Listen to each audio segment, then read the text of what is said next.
Bonjour à tous, bienvenue dans cette nouvelle vidéo. Aujourd'hui, on va faire un couteau avec un tranchant rapporté.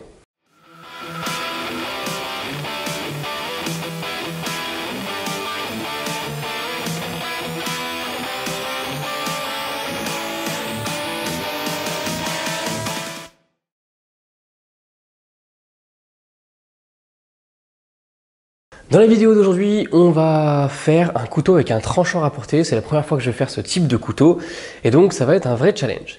Mais c'est quoi un tranchant rapporté? Je vais vous expliquer tout ça. Est-ce qu'on a des craies quelque part? Alors, on va essayer de vous expliquer tout ça sur ce tableau. On va faire un couteau. Hop.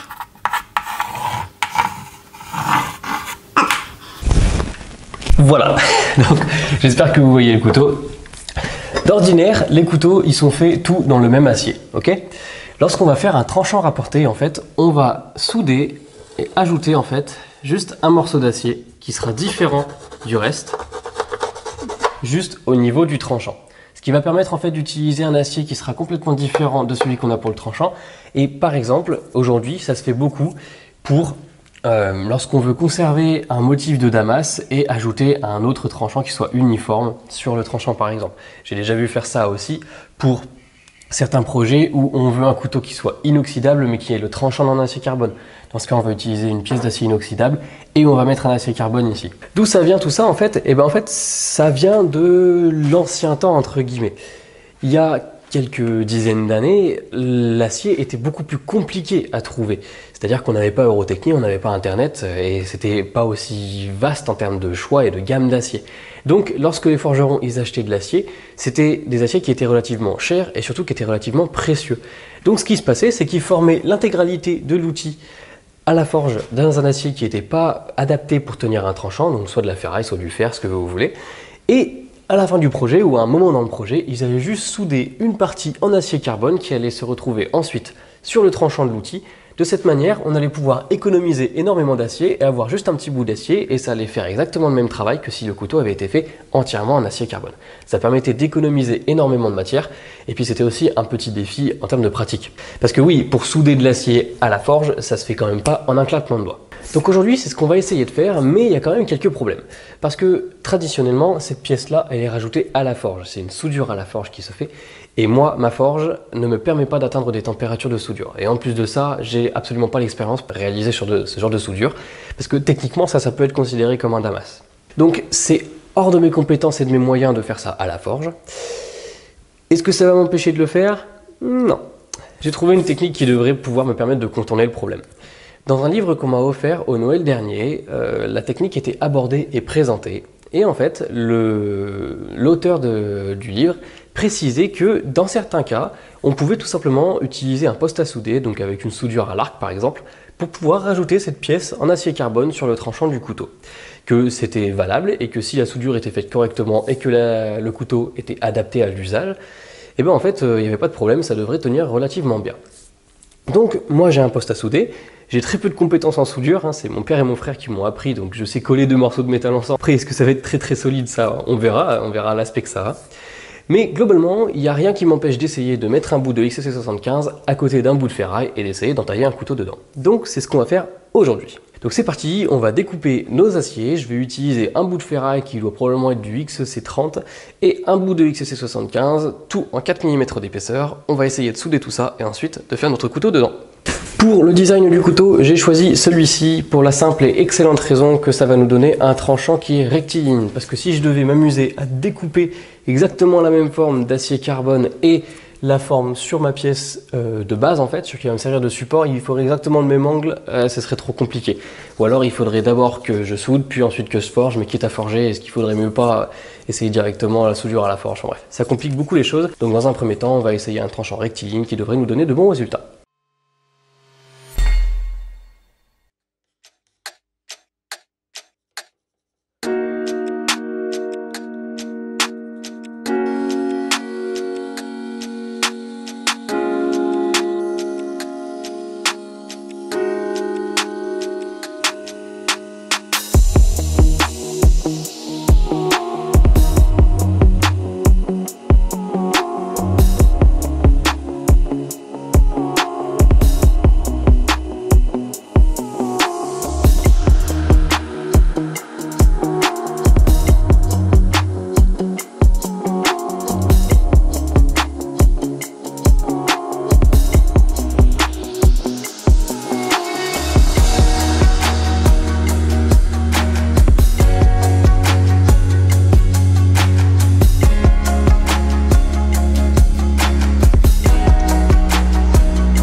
On est en plein été, il fait chaud.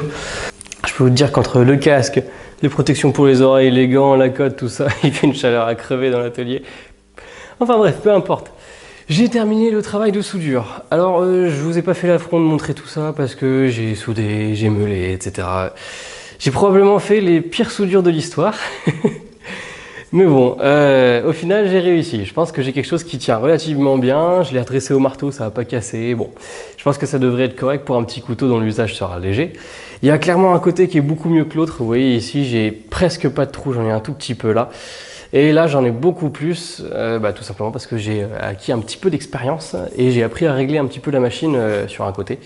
Donc bon, ce ne sera pas un couteau qui sera parfait. On va garder un style qui sera assez brut et il va bien falloir que je décide à qui je le donne. Pour pas que ce soit quelque chose de trop utilisé, on va dire. Enfin, du moins, il ne faudra pas s'en servir comme machette, évidemment. Mais je pense qu'on a quelque chose qui est utilisable. Il va falloir faire attention à deux choses. La première, c'est que du coup, le XC75 a été très surchauffé. Donc, il va falloir que je fasse des normalisations qui soient impeccables lors de la trempe. Deuxième chose, étant donné qu'on a une zone qui n'est pas très jolie là, je vais essayer de placer mon design en conséquence. Et puis voilà, on va essayer d'éviter les zones qui sont pas trop jolies et on va voir comment ça se travaille.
Hey, je vous interromps juste une petite seconde pour vous rappeler que si jamais la vidéo vous plaît jusque-là, n'hésitez pas à vous abonner, à laisser un commentaire et à me laisser un like, c'est votre meilleur moyen de me soutenir. Vous avez également la possibilité de me soutenir sur Tipeee pour m'aider dans la réalisation de vidéos et en contrepartie, vous avez accès à des plans que j'ai réalisés moi-même ainsi qu'à plein de trucs et astuces. J'arrête de vous embêter, on retourne au projet.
Et voilà, le couteau est terminé. Donc si on récapitule un petit peu le projet, le but c'était de faire un tranchant rapporté, donc d'utiliser un morceau d'acier doux ou d'acier non trempable pour l'intégralité du corps et d'amener juste un bout d'acier carbone au niveau du tranchant. Et franchement, je trouve que c'est plutôt une grande réussite. Alors évidemment, vous avez vu les soudures que j'ai fait, c'est pas les plus jolies qu'on ait pu voir, mais finalement, lorsque j'ai creusé le couteau, il y a juste ces deux petits endroits là où on voit qu'il n'y avait pas eu de soudure, mais ça se retrouve pas de l'autre côté. Donc finalement, j'ai quand même réussi à avoir quelque chose qui soit relativement homogène, relativement bien soudé.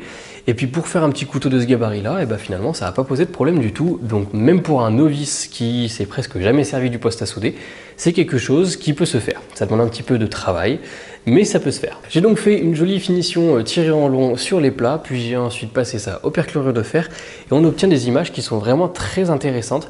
On voit vraiment partout où j'ai rajouté de la matière en fait, on voit quasiment les mouvements que j'ai fait pour pouvoir faire ma soudure et je trouve que c'est plutôt cool. On a un dégradé en fait de couleur qui est assez sympathique et que je préfère presque au véritable tranchant rapporté. On va vraiment avoir une démarcation qui va être très nette et très brute. Là c'est un petit peu plus discret, on dirait presque un sanmaï finalement. Pour le manche, j'ai choisi du micarta papier que j'ai acheté chez Mercorn, toujours dans les tons noir et gris pour rester vraiment sur ces couleurs-là pour le couteau au final. Et j'ai aussi ajouté un petit tressage qu'une amie a fait pour moi. Et enfin, la dernière subtilité sur ce couteau, c'est ce gros rivet en fibre de carbone que j'ai mis au milieu, là aussi pour toujours accompagner le ton noir et gris, et au final je trouve que ça donne un super petit couteau. La prise en main est plutôt correcte, le style est vraiment unique et on a vraiment quelque chose de serviable, d'utile, et je pense que le futur propriétaire sera content. Il va donc rester à faire un étui pour ce couteau et ensuite le projet sera complètement terminé. On va revenir 2 petites secondes sur le projet en lui-même en fait. Pourquoi est-ce que j'ai voulu faire ça? C'était pour pouvoir faire entre guillemets un damas, en fait, un alliage d'acier où on va mélanger 2 aciers qui ne sont pas les mêmes. Globalement, est-ce que ça valait le coup? Oui, parce que esthétiquement et d'un point de vue intérêt, excitation entre guillemets, c'était vraiment super cool à faire et ça change vraiment des commandes que je peux avoir d'habitude. Est-ce que j'ai gagné du temps? Non, absolument pas. Est-ce que c'était malin? Oui, parce que ça m'a permis de le faire, mais en termes d'efficacité, absolument pas. Utiliser cette méthode-là, c'est vraiment se mettre des bâtons dans les roues comparé à la méthode traditionnelle, on va dire, c'est assez brouillon. Même si je pense que si quelqu'un maîtrise bien son équipement de soudure, ça va être beaucoup plus rapide. Moi, c'est pas quelque chose que je referai souvent, c'est quelque chose que je compte refaire à l'avenir, mais ça va vraiment pas devenir une habitude parce que c'est énormément de travail en plus, même si au final, le résultat en vaut la peine. Voilà, j'espère donc que cette vidéo vous aura plu, que comme moi vous avez appris plein de choses et que vous vous êtes bien amusé. Si c'est le cas, n'hésitez pas à liker la vidéo, à vous abonner à la chaîne et à partager tout ça. Vous avez également la possibilité de me rejoindre sur les réseaux pour me poser toutes vos questions et de me soutenir sur Tipeee si vous voulez m'aider dans la réalisation de vidéos. Moi je vous dis à la prochaine dans une future vidéo, d'ici là portez-vous bien, salut!